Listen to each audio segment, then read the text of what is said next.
A very good morning to everyone present over here. I'm Akash Rathod, and it's my pleasure to welcome you all for this insightful session that would be on emotional intelligence and leadership. This session is all about exploring the power of emotional intelligence and how understanding and managing our own emotions, as well as empathizing with others. It plays a crucial role in becoming effective and inspiring leaders for both personal and professional spaces. SEMS Welfare Foundation is a registered non-profit organization. It is dedicated to social impact and across the various sectors.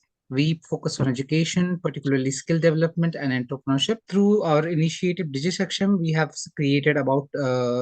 training programs in IT, finance, retail, and entrepreneurship, impacting about 6,000 individuals. In just a short time, SEMS has established itself as a force of positive change, equipping individuals with skills and employment and promoting women's leadership in various industries. Through DigiSection is a company that empowers business through data and technology. It offers a wide range of services like including IT, software, data science, research, consultancy, data analytics, and marketing. It is an absolute honor to welcome Ms. Padmini Ivaturi, an esteemed communication and soft skills trainer whose career spans over 4 decades of excellence over institutions in India and abroad. Her commitment in empowering students and professionals through effective communication, emotional intelligence, and leadership development has made a long lasting impact in countless learners. With a rich academic foundation in literature and enduring passion for learning and teaching, Ms. Ivaturi has consistently helped individuals becoming articulate, confident, and emotionally aware professionals. Her work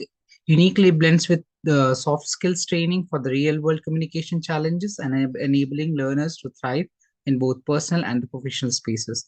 Currently working as a freelance trainer and expert in proofreading and editing, Ms. Ivaturi has also served as a senior assistant professor at Vignan Jyoti Institute of Management in Hyderabad for over 17 years, where she has mentored aspiring leaders and dedication and heart. Whether it's conducting training analysis, sharpening interpersonal skills, or guiding learners through the nuances of into emotional intelligence, her sessions have been truly transformational. We are truly privileged to have you here, ma'am. Over to you. Is it audible, Miss Padmini, ma'am? Ma'am, your mic is on mute. Yeah, can I start my session now? Sure, ma'am. Okay, thanks for the lovely introduction, Akash. It's my pleasure to interact with always, youngsters, because I feel I get charged up when I interact with all of you. Today's topic, emotional intelligence, is very close to my heart because recently, I can say for the past 5, 6 years, more and more focus is going on emotional intelligence. Earlier, the importance was more on IQ, intelligence quotient, but now we are focusing more on social quotient, spiritual quotient, and then emotional quotient. So that means we have realized that as human beings, if we have to be not just successful in life, if we have to have a satisfied career and life, we need to be emotionally in control. Emotions, many times, when we talk about soft skills, we talk about interpersonal relations, team building, and things like that. We understand that emotional quotient has a lot of role to play in maintaining teams. An organizational success and also success of personal life depends on our interpersonal skills, and which is basically reliant on emotional quotient. Before I actually begin my session, I just want one confirmation. Can you all hear me? Am I clear and audible? Yes, ma'am, you are. Okay. So I usually have a habit of starting with a story. So let me start. I hope this story is I like this story a lot because it is in alienation with the present day organizational setup. Now, the story is called A Peacock in the Land of Penguins. I don't know how many of you know it. It's a very old story.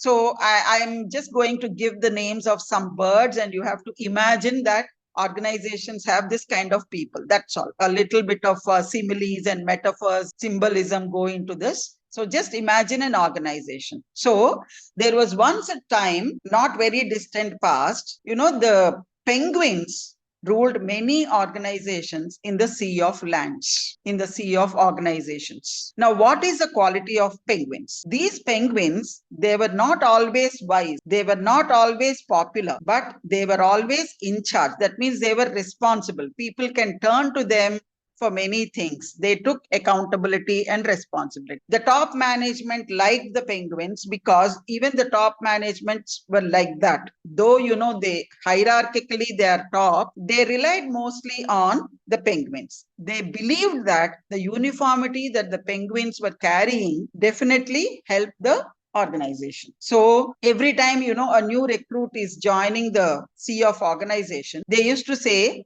learn from the penguins, learn from the penguins. This is what they used to say. So we can actually equate penguins to the middle level management in an organization. Okay. Then you have the worker birds. These penguins, they were always wearing a uniform. They carried a uniform in style. They were very disciplined. The uniform was carried with a lot of pride. On the other hand, you had the worker birds. They were wearing different colored outfits that reflected their work and their lifestyles. So birds who aspired to move up the career ladder, they were always encouraged to be like penguins, disciplined, uniform, doing things in an accountable way. So everybody was actually advised to look like penguins, move like penguins, and set an example to the leader and followers alike. So the worker birds always aspired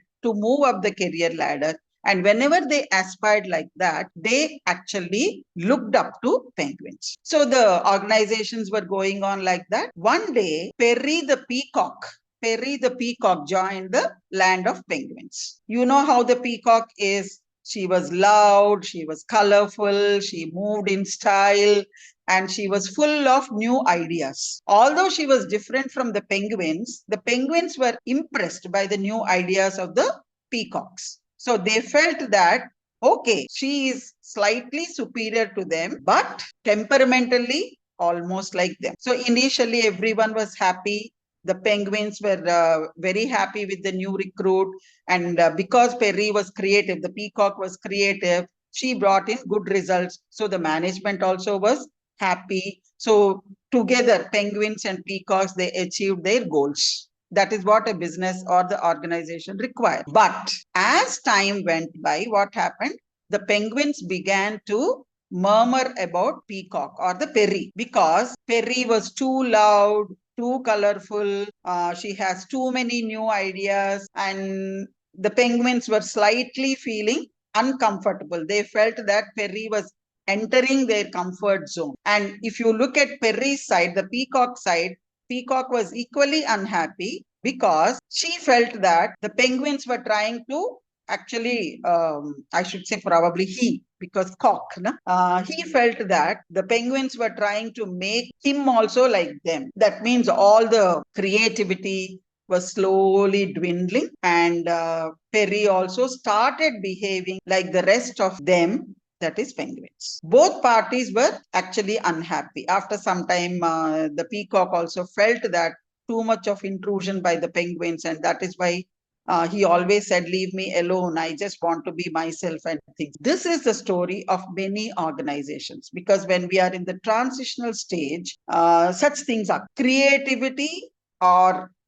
innovation definitely appear to be a breath of fresh air. But actually, when the organizations are actually evolving, many problems, we say teething troubles, set in. And so sometimes it leads to arguments, dissatisfactions, frustrations. So many Perrys are recruited for creativity.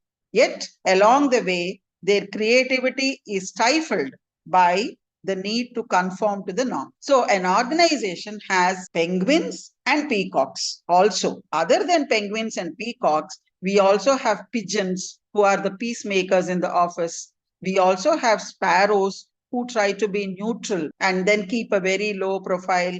And then we have ostriches who choose to bury their heads in their own work and unmindful of whatever is happening in the organization. Peacocks bring in new initiatives, but the stability of the organization is provided by the penguins. Penguins actually are the backbone of the organization, but they also need to recognize that diversity is the rule of the day. We need to actually learn to accept diversity. So when we learn to appreciate others' differences, at the same time others' new ideas, when we learn to empathize with others, when there are more chances to grow both professionally and personally, we should learn to grab them. In the past, there was a proverb which says birds of same feather flock together. But now there is a slight change in the proverb. Birds of different feathers can work together in harmony. And the person who manages different,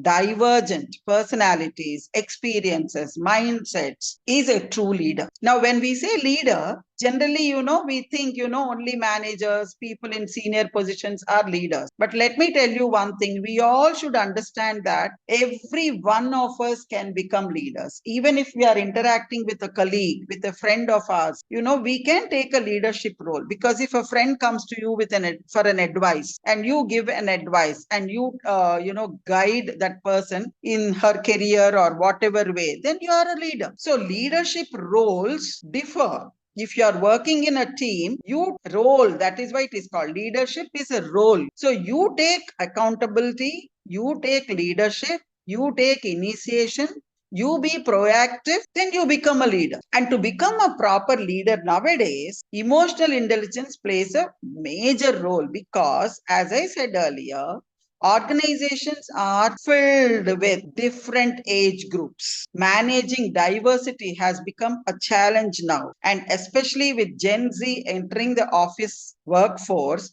it's very difficult to give them that space and take the entrepreneurial spirit that they bring with them. And at the same time, instead of treating them as inexperienced or unfocused people, it is our responsibility to emotionally interact with them and see their talents also and appreciate. Similarly, as the organizations grow bigger and wider, spanning across different countries, centers, globe, and things like that, you need to be more and more empathetic and emotionally sensitive. So this is where emotional intelligence actually comes. What makes a person successful in leadership roles? The first thing that makes a person successful is environmental forces. Most of the success or failure of a person is actually based on environment. The second one is personal competence. Every one of us has some competence. I may be good at writing, somebody else may be good at analyzing my writing. So both of us need to work together and then make full use of the competencies that they have. So every person is responsible for his or her success in life. Gone are the days when when we say, I couldn't become successful because, my childhood was like this. I could not become successful because I did not get a good career opportunity. I did not get good chances for growing up the career. Gone are those days. You have to understand that you are responsible for whatever happens to your life. If you are successful, that is a human tendency. If we are successful, we give ourselves credit. And if we are failure, we blame on the others. No. Emotional intelligence is exactly this, making yourself the center of whatever happens in your life or career. That is what is known as emotional intelligence. I'll just give you an example. I feel, or majority of the theories these days say, that 10% of life is made of what happens to you. 90% of life is decided by how you react. So you can see 90% depends on you only. I will give you an example like this. Suppose you are driving, you come across a traffic light. You have no control over the traffic signal or the traffic light, but we can control our reaction to the light. If we, because nobody is watching, if I try to jump the signal, that is my reaction. On the other hand, if I become a very responsible citizen and then actually go by the signals because it is for the good of everybody, then I am an emotionally intelligent person. A small example. You are getting ready to your office and your wife is also your spouse, whatever, they are also working, and your child also has to go to school, and all of you are at the breakfast table. Okay. The child, your daughter, comes quickly in a hurry and he spills the coffee cup that is on the table and it spoils your shirt. This is the situation. Okay. You have no control over what just happened. What happened next will actually determine what kind of a person to you. Just imagine the situation. Breakfast table, everybody is getting ready for work. Just about you were having a breakfast, then the coffee gets spilled over the shirt. What will be your immediate reaction? The first thing is you turn to your spouse and you curse or you say some harsh words to the spouse for not bringing up the children properly. And then you shout at the daughter for spilling the coffee. You tell people or people around you how important it is for you to leave to the office immediately. Your spouse also is equally in a hurry to leave to the office, and your daughter is equally in a hurry to leave to the school. So what happens? The spouse leaves. Okay. Then you go to change your shirt, and then in a hurry the daughter actually she skips the breakfast. She is not in a mood to have the breakfast because of your behavior. She is sulking, and then she misses the bus, and you come, you change your shirt, and you have to drop the school daughter to the school. So you are in a rush, so you drive very fast, and there is a challan on your name, so you have to pay that. You go to the school, the daughter doesn't even say bye. She just rushes to the school, and then you rush to the office, say 10-15 minutes late. And you have also realized that you have forgotten a file which is very important for that day's meeting. Now, this is a situation. The question is, why did you have a bad day? Who caused the bad day? Did the coffee cause it? Did your daughter cause it? Did the policeman cause it? Did you cause it? Or was it caused because of how you reacted to the situation? Now, this is one side of the story, one leaf of the story. Now, the same situation, let us imagine a different reaction. Tea pours over you. Your daughter is scared, about what you will say, but you just smile and say, it's okay, Baba, mistakes do happen. And then you quickly go change the shirt and comes. In the meanwhile, your daughter finishes her breakfast, goes to the bus, takes the bus. Okay. Then she turns and she waves because you didn't say anything to her. She is also happy with you. You get ready, you come to office, your spouse also left for the office, you are on time. Did you notice the difference? It is the same situation, two different reactions. This is what is called emotional intelligence. What your reaction is. Success always requires a positive mindset. If you are thinking in a positive way, thinking, feeling, willing, doing, behaving in a controlled manner. When I say controlled, you don't have to control too much. You have to only learn to control your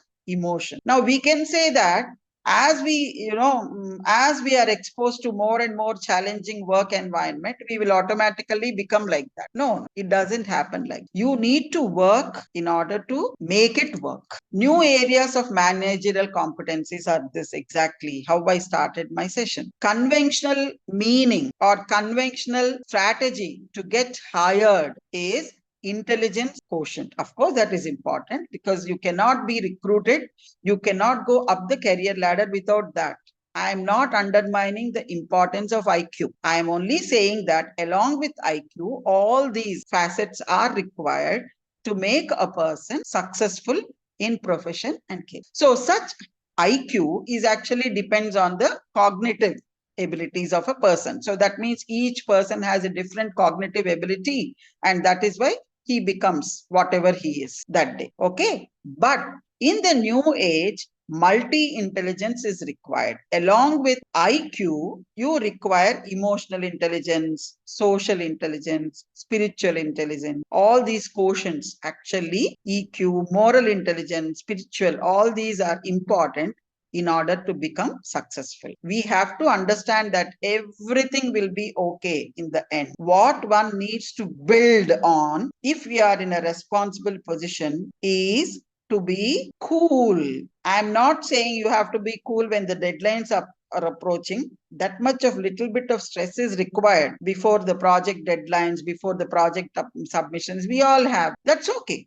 But how you react to that is very important. Living in the favorable and unfavorable situation is called part of life. This is all part of life. But Smiling in all these situations is called the art of life. So all of us, if we have to be emotionally strong in leadership roles, we need to learn to smile at all the situations, take control of the situation and your emotions. Okay? Any kind of feeling may manifest in different forms, and they are all natural feelings. All of us have these emotions: love, fear, anger, excitement, embarrassment. These are all natural feelings. Some people express them, some people don't express them. But we are not asking people to keep everything to themselves, pent up with their emotions, and then burst one day, resulting in some extremist situation. No, actually venting them out in a constructive way, influencing others, and at the same time developing themselves. This is what is the need of the hour. All these emotions, they are psychological, physiological, biological. But one's ability to manage emotions in self and others and use the emotions adaptively is what is called emotional intelligence. That is why EQ is becoming more and more important, basically because we are working in teams these days. We are not working in isolation. We are interacting with people from all parts of the world, multicultural, in different age groups. That is why EQ is important. What is EQ? What is the importance of EQ? We learned till now. What exactly is emotional quotient or emotional intelligence? First of all, creating self-awareness. Everyone, these days we talk so much. I conducted workshops on mindful journaling and storytelling. I feel these two are excellent in actually controlling your emotion. Everyone needs to find at least 10 minutes for themselves, 10 to 15 minutes for themselves. Sit in a quiet corner. Just reflect on the days and just see what happened that day. Mindful journaling. If you have the habit, even if you don't have the habit, cultivate. Journal them. That is, write them. What happened? How I react. Was my reaction good?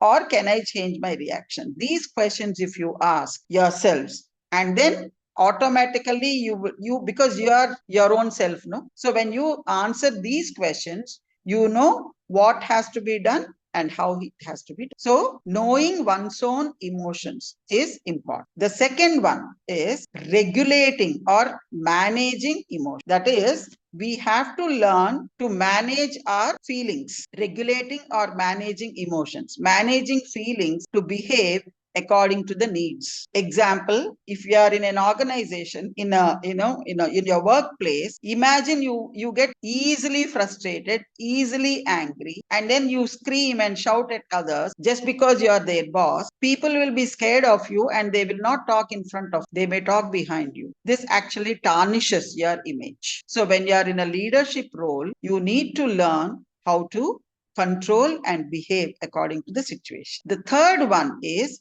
motivating self. First of all, it's very easy to motivate others, but motivating self is very important. Even when things don't work in your favor, if you motivate yourself and try to actually manage the thing, we say swimming against the tide, sometimes it is required. So if you are able to do that, that is a high quality emotionally intelligent behavior. The fourth one is understanding emotions in others, what we call empathy. These days, more and more training programs also focus on empathy because people should learn to see themselves in the shoes of others. That is, if a situation like this comes to me, how am I going to react? Or how am I going to behave? This is the kind of introspection which we have to do. 5, handling relations with others. Very difficult because among the siblings, siblings who were brought up together, they also end up.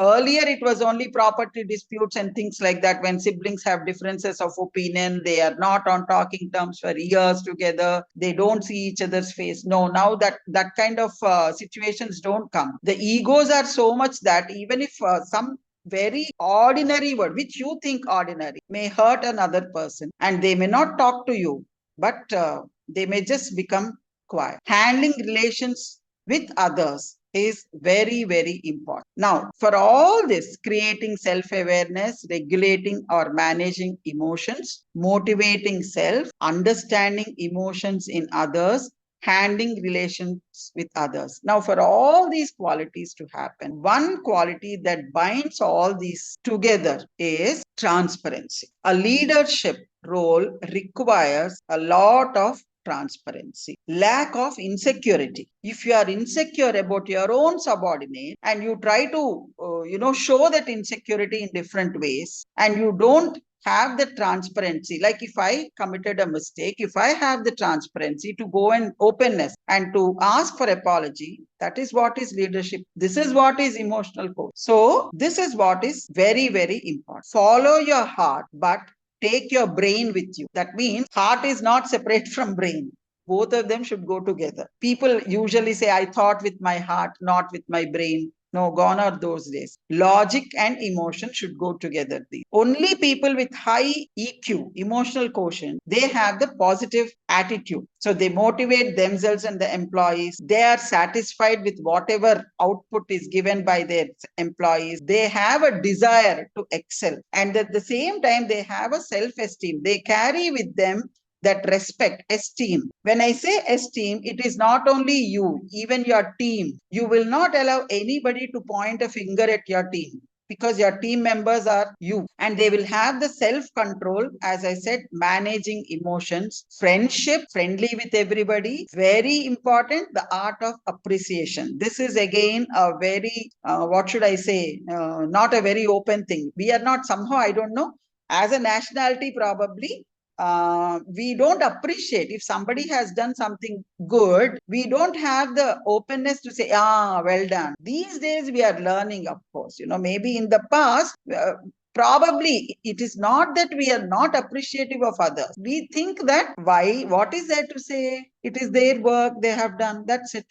This is the kind of attitude we had earlier, probably. But now we are more open, and we actually appreciate others, and we should learn more and more to appreciate others. Peace, these are all the qualities that emotionally high EQ people have, opting for peace rather than an argument. Generally, as I said in the beginning, if there is a failure, don't attribute to the team, but attribute to yourself first. Okay? And if you have a weakness in you, and you say, oh, because of this weakness, probably we failed. Let us work together and try to remove this weakness and then try for success next time. So, laughing at your own failure, admitting your own failure, and taking different perspective, that is the quality of an emotionally very well qualified leader. If you are low in EQ, you have all negative feelings: anger, resentment, frustration, disappointment, loneliness, depression, fear, instability, insecurity, guilt,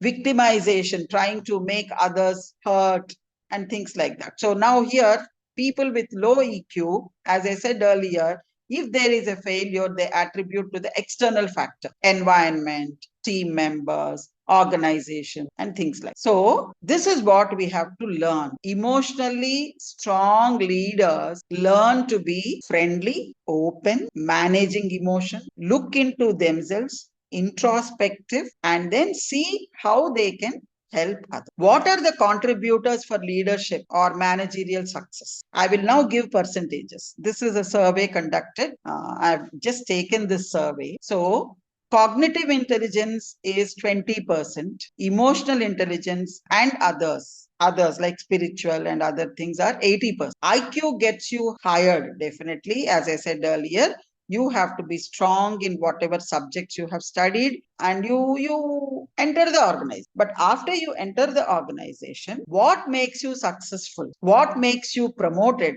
to the next role is your EQ. And if IQ and EQ combine, that is the success. And again, all of us have the definition of happiness. When we are young, maybe our career, our money, our success, our material comforts, our other things are happiness for us. Then getting married, making children successful, the happiness keeps changing. A research finding says the older, the happier you are. Maybe that is true, because when we become older, we realize that these are not in our hands. we have done our best. We sort of become philosophical, probably, and that is why we change our ideas of happiness. So the concept of happiness changes with age. And as we change with age, that is when we go to senior positions. So when we go to the senior positions, don't you think that is when we have to actually show our age? Age in the sense, not the physical age, but the maturity in our behavior to people. So what are the influences of EQ at the workplace? So the more emotional quotient you develop, the better your team performance will be. And what can you give to the team? First of all, you take leadership, you take initiative. Because when you are inexperienced and when you don't have confidence in yourself, there are people, I teach students also. I go to business schools and take some classes also. Some of them, they don't like to give an answer at all, because if it is a wrong answer, this kind of hesitation prevents them from taking initiation. But I think as you grow in your age and maturity and experience, and you are in a leadership role, you have to have the initiative. Doesn't matter if it goes wrong. Now, for our age, we learn so many things from youngsters. If somebody talks about artificial intelligence, chat GPT and things like that, I don't know anything about. So I sit with my students and learn them. What is wrong? They also feel happy that they're able to teach their guru something. And we are also happy that we have learned a new skill. That's why I said I like interacting with youngsters, because there is so many things to learn from them. So what are the uses of EQ? First of all, it helps you to take leadership. The second thing is it helps you to resolve interpersonal conflicts. You will have the transparency to go and apologize if you have committed something wrong. The third thing, it will help you to develop team spirit. You try to bring your age, actually, your position helps you to bring the team together. People go in different directions because of their so many things. I will not go deep into it because so many factors have to be touched upon. So bringing all of them on one track actually requires emotional quotient. Then creating positive work culture. It helps. EQ helps in creating positive work culture, because service seekers, that is your customers and your staff, both of them feel safe, trusted, included, respected, valued. Because for everything we ask for feedback these days. If you simply take feedback and do nothing about it, the customers will not feel included. If you actually implement the suggestions given by them and then try to improve yourself, that is a sign of emotional. The next one is promoting clientele relationships. Every business grows because of the clients. So you have to make people feel that they are part of the organization. They should be heard, they should be helped, they should be served, they should be respected. The next one is dealing with situational pressures. EQ helps you in dealing with, as I said, when there's a project deadline, when there is a deadline to do some work, all of us, the entire team has that pressure, stress. So dealing with such kind of situational pressures, EQ will give. Because sometimes, some meeting is scheduled and in the last minute, the meeting is postponed or cancelled. You're waiting for the client doesn't. You are interacting with now, geopolitical situation has thrown us through so many unforeseen incidents. Now, what is happening in the world cannot be actually imagined by any ordinary person. Even if you are a business leader, you just don't know what is happening the second moment. So in such circumstances, such pressures, such situations, if you have optimism, if you have tolerance, that is EQ, and that will make you successful. Then the next one is dealing with people resorting to agitation or aggression. Again, I personally feel meetings are the best places to actually develop so many things. So in the meetings, you have some people very participative, and you have some people non-participative. You have some aggressive people. You have some people who agree to everything that the boss says. Different mindsets, different personalities, different viewpoints, different ideas. Some people are very aggressive. Some people get worried about small things also. So trying to control all of them, dealing with all these people comes if you cultivate your EQ. Then other use of EQ at workplace is building positive mindset. When you are positive, your subordinates automatically become positive. You have optimism. Somebody is getting discouraged that, he did not get a promotion, or he doesn't, these are very common in organizations. He did not get what he deserved. He was waiting for an opportunity that did not come to him. These are different kinds of dissatisfactions, frustrations, and some people are cynical, forever negative. It's very difficult for us to actually to bring them up out of that cynicism. So trying to motivate them, making them positive, making their mind positive comes if the leader has good, and automatically when all these things are there in a leader, it improves productivity, because the leader never believes in doing things by himself. He always believes in doing things in a team or a group. So with the cooperation and the collaboration of the people, he can always gain success. Now, can we choose to feel? This is a question. Can we choose to feel? Yes. Emotions like anger, love, fear, guilt, as I said earlier, they're all natural. They're all spontaneous. Human, if you are human, you will be angry. Otherwise, what is the difference between you and God? God is supreme. You are a human being. So all the natural emotions are there in you, but you can learn slowly to control the emotion. You can choose how you want to feel. If a person is creating frustration, inconvenience, sorrow in my life, if I take a decision to slowly stop thinking about that person, this is controlling my emotion. And this is what people have to learn to. I'm saying this, it may be difficult. It is difficult for me also, because as you grow in age, you become more and more sensitive because you care for others. But if that care is not actually accepted or recognized, you feel hurt. But you should learn to overcome this. Overcoming emotions, if they are a detrimental factor to your life and career, this is the quality of a true leadership. That is why they are in that position. Sometimes they don't react also. You say, how can he not react for such things? A big thing has happened and he is sitting neutral. You yourself wonder, how can that person not react? If I were in his place, he's lost 100 crores in business, I would have committed suicide. This is a natural, ordinary person's reaction. But leaders, they develop this emotional quotient. They become stoics. Stoics are the people who learn to,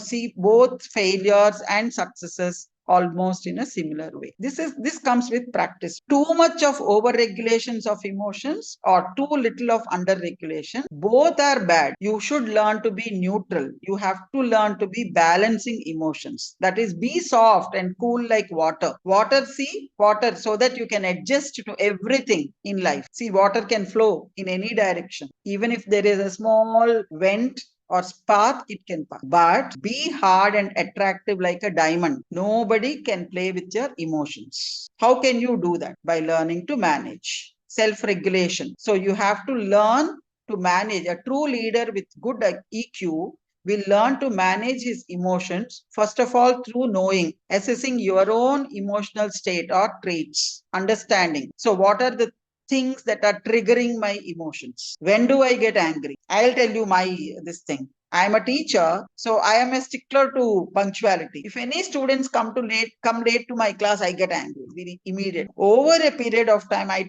slowly, I learned to control that, and then I started telling them, okay, I will allow you 10 minutes for 10 minutes, because so many things can happen on the way, in these in this era of traffic jam, traffic problems and things like that. Things can happen. After 10 minutes, instead of earlier, if a student came late to class, I used to shout at that. Now I don't do anything. After 10 minutes, I just coolly go close the door. That's all. So that there are no ugly scenes, and the students also don't feel insulted, and I don't feel frustrated after shouting it. So I learned to control, manage my emotions. So using or developing competencies to deal with emotions. A true leader does that. How you manage a situation, that is very, very important. So first of all, create self-awareness, how you behave in the situations. Accept the true leader with EQ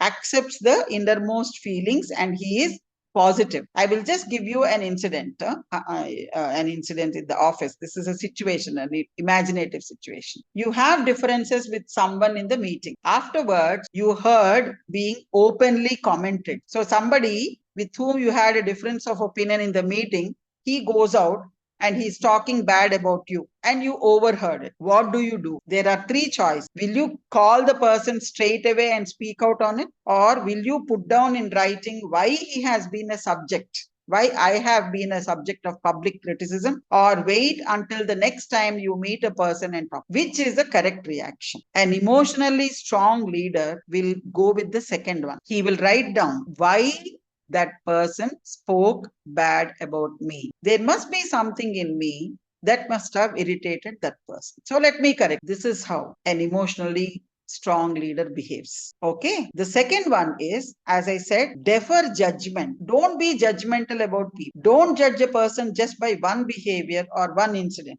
An emotionally stable person looks, an emotionally stable leader looks even at your non-verbal communication. Non-verbal communication means the way you talk, the tone of your voice, the way you're standing, the kind of words that you're using, and then he will manage his emotions accordingly. Okay. Don't become, the leader does not become part of the problem. He detaches himself. He watches at the problem as a third person. And the third one, an emotionally quotient leadership behavior is striving, always striving to improve, achieving high standard. Don't be happy with the status quo, with the situation. You have to keep on learning. I'm not saying I'm a very good leader, but I'm just giving you my example. When I'm attending a workshop on artificial intelligence, because I don't know anything about it, and I feel I can't face my students who are much younger than me with that kind of ignorance. So I wanted to know what it is. I can get so much of information, but I thought hands-on will always help. And being committed to achieve your goals, taking the opportunity, seizing the opportunity, and then understanding others' emotions, being sensitive to others' emotions, furthering the development of other people, being tuned both socially and politically. All these are the qualities of an emotionally strong leader. Respect people's feelings, even if it doesn't mean anything to you.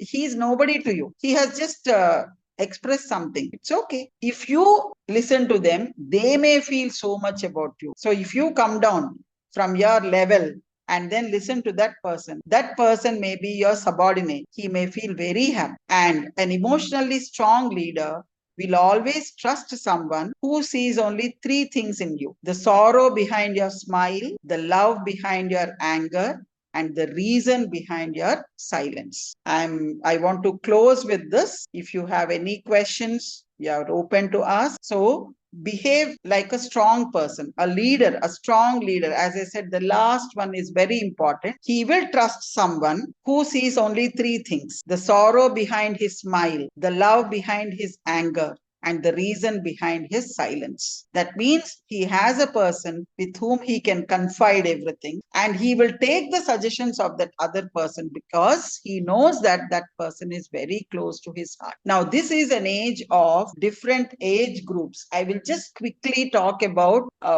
the workforce these days. What are the different age groups? This, I think, all of us should understand. Managing diversity, actually, because of this, actually, we require a lot of emotional quotient. Today's workforce is full of age differences, cultural differences, and thinking differences, idea difference. We have silent generation born between 1928 to 1945. These actually slowly, I think they are not there anymore. But we have baby boomers. Baby boomers are people between 1946 to 1964. They are still continuing in top managerial position. Then we have Gen X, 1965 to 1980. This is the age, date of birth.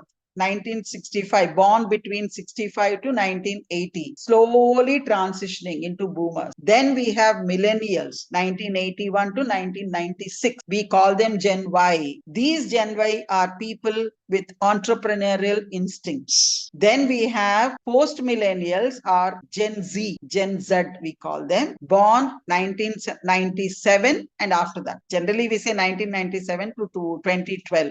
That is the age. So they are just moving into the workforce. A leader who has to control different age groups like this should be very strong emotionally, because every person with different age thinks in a different way, and combining all of them, bringing them on, all of them on a track, is a real challenge for the lead. And a person with a strong EQ will definitely wade through all. Thank you so much. I hope I am able to share whatever little knowledge I have. Now I am open for any questions if you have. Or Akash, should we close the session? Yes, ma'am. On behalf of the organizing committee, I would like to sincerely thank Miss Padmini Ivaturi, our outstanding speaker. We had the chance to hear a fascinating, thought-provoking conversation about emotional intelligence and leadership today. Miss Ivaturi shared her valuable insights on emotional intelligence and leadership, helping us understand the importance of self-awareness,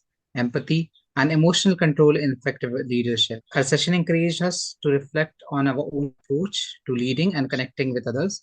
We truly appreciate the time and effort you put in making this session a meaningful, ma'am. So now the floor is open. If anybody has any questions or any discussions to be there, please proceed with that. Ma'am, I have a question. Yeah. Is there a gender or cultural dimension in how EQ is perceived or valued in leadership selection? Leadership selection, there is nothing like that, but the leadership behavior has some kind of cultural and gender dimension. See, if the organization discriminates, between genders, automatically the person who has been affected by that reacts in a different way. Emotions are not in anybody's control. That's why I said people are hired only for IQ, but when you are promoted, definitely EQ plays a role. That is why we have 360-degree appraisal, where even your peer feedback is taken if some promotion initiative is taken. But in spite of that, if something happens like that, we only have to introspect the culture of the organization. Thank you, ma'am. So, ma'am, I had a scenario which I recently faced at our college. One of Yeah. our professors was quite friendly.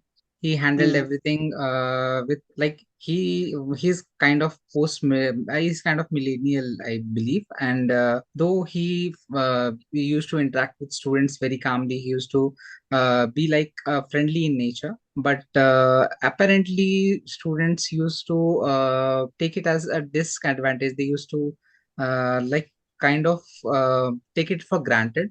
And apparently one day it happened that he controlled himself and busted out, and now his behavior is completely changed. So how can we sometimes I believe that people do take for granted if we want to we want to take in a positive note, like we don't want to involve ourselves and say at that point of time thinking that it might be a situational kind of a thing for other people. So we take out calmly, and people do take in this way. So how to handle such events? Yeah, yeah, that's a very pertinent question, Akash. Classroom management is a skill. Okay. You have academic brilliance, but when you go into a class and meet a set of students standing in front of them, and now especially teaching is not a very easy thing. I should say, on the one hand, we say, you have to be very friendly with students, because, this is where no punishment. These are the ages where you have no punishment. You are very friendly, but how your students take it is not in your hands. No, you are doing what you are expected to do, but how Indeed, they ma'am. take it is not in their hands, neither in our hands. So when we are in a class, we have different kinds of people who come there, especially in colleges, people who come to just while away their time, or people who want to say that they going to college. So to some people it's a matter of pride, especially if there Yes, are ma'am. first generation learners. For them it's a matter of pride going to college. To such people, controlling is very, very difficult. But as I said, I belong to the old school of thought. Again, I'm a baby boomer, so I believe that it is always better to have little bit of controlling mode only, because we are there to pass on some information. Academic situation is always different from a corporate situation. In a corporate, you know, you are called by first name, that also chalta hai. But in the academic situation, if people don't call you sir, madam, you yourself will feel hurt. So you should Indeed. have that. I personally feel you should exercise some control in the beginning. I'm not saying you have to burst out, scold, be like a tyrant from the beginning, but you need to be a little strict. Probably that sir learned it now, and he will come out of his frustration. But one more thing, even the students need to learn, you know, taking advantage has become the law of the day. That should, we have to come out irrespective of our ages. We need to, that is why you need to learn to be empathetic. If I were in that position, a student should think, yes. In the same way, ma'am, we had one of our like super seniors who had to come to meet us. So she's into the learning and development department of the HR. Yeah. So she just shared her views, like when she was conducting one of her events, there were a lot of many boomers in it, and apparently they were having a career track as much as age that the speaker was. Yeah. Yes, So it happens. people, Yes. so people, the people over there were like, "What will she teach us, and how will she engage us? She is she has the negligible experience amongst compared to us." So people do take in that way as well. Yes, yes. That is the attitude. Attitude, you know, if you have a positive attitude to learn, then this kind of a thing doesn't set in. Otherwise, you know, egos play a major role in, especially things like this. So age is an advantage if only you are emotionally in control. Otherwise, it's a disadvantage. Indeed, ma'am. Any other? And there is a question in the chat box. Okay, can anyone read it out for me? Oh, Yes, ma'am. net has become slow. Oh, yeah, please read out. Yeah. Ma'am, this question is from Manoj Goja. How a leader uses emotional intelligence in a team without compromising on performance or relationship? Oh, I'm unable to hear. Let me. How a leader? I'll read Use out for you, ma'am. emotional Yeah, Akash, probably maybe you can help her out. How can a leader use emotional intelligence to manage conflicts within a team while without compromising on performance and relationships? Yeah. See, if there are conflicts in a team, the best thing a leader can do is talk to each person separately. Many times in a group, most of us are probably not comfortable bad mouthing or talking ill about others. So if a leader talks to each person separately and resolve the conflict, I think that's the best. Yeah. Have I answered your question, sir? Hello. If there is office politics, that is why separately, because office politics play a major role here. Talking separately to that person, because you don't want the other person to know what you are talking to your leader or team leader. Office politics are very difficult to manage for a leader. Only if it is spoken separately, I think it will. We say, you know, you have to bring both people together and then sort it out. But I feel many times that policy doesn't work out, at least as of now. Here, Gen Y, Gen Z probably are better than boomers and others. I may say that. No, they are bindas, you know, they will take suggestions. If both of them are together also, it's okay. You can put both of them together and then speak. But if you are handling some, boomers and the next one, Gen X people, it's better to call them separately and resolve them. Yeah, hi, ma'am. This is Aruna Patri. Your session was very insightful. I have a small doubt. I belong Yes. to Zen X. Mm. As you told, a leader can use all his intelligence to manage the conflicts. Sometimes there will be a situation where the team member or the one who is working under the leader may face some kind of biased behavior or lack of improper behavior of the leader itself. Is it not very difficult for the team member to control the emotions, or in what way can you suggest for the team to overcome the emotional situation? Yeah, this is a very pertinent question, Aruna Patri, madam, and actually very much visible in many of the organizations. You find that, you know, the leader is, prejudiced. He is favoring some people. and you have no control over the situation. If you go directly tell the leader, he will not like it and he may harass you further. In such circumstances, if there is a chance for you to change the line or change the department, that is the best. This is personally what my boss told me in one of the organizations where I worked. My boss was very insecure about me, and this is my personal experience. I was not given the proper recognition that I actually deserve. That's when my super senior boss came once to visit our place, and he realized it himself. So what he did was he took the initiative and he brought me out of that place. If it happens, it is very good. But if it doesn't happen, and if this repeated prejudiced behavior of a boss is affecting your growth, I feel you have to search for greener pastures. If there is a huge, there are so many departments in the organization. If you have the chance of, taking transfer to the other departments, it is good. But if it doesn't happen, then I think they say, people leave bosses, not the organizations. Many people leave the organizations because of the bosses. What to do? Because we can't perform if we are frustrated. Have I answered your question? Yes, ma'am. Very much happy to it. But still, as a matter of reality, I'm Yes. sorry to say, Yes. definitely there is a gender bias, or as you say, or most of the organizations, they prefer the Zen Y people on the top, reporting manager level. And they expect the Zen X or the Zen Y or any other, as you say, baby boomers also, to work in the middle level positions, though they know that those are the critical positions which need lot of patience, lot of commitment, getting along with people. Is it not that because these Zenec people possess all these qualities, they knowingly recruit them, but still in reality, these are the complications which we face in the work environment. Because most of the businesses work for profits, they don't work for Exactly. people.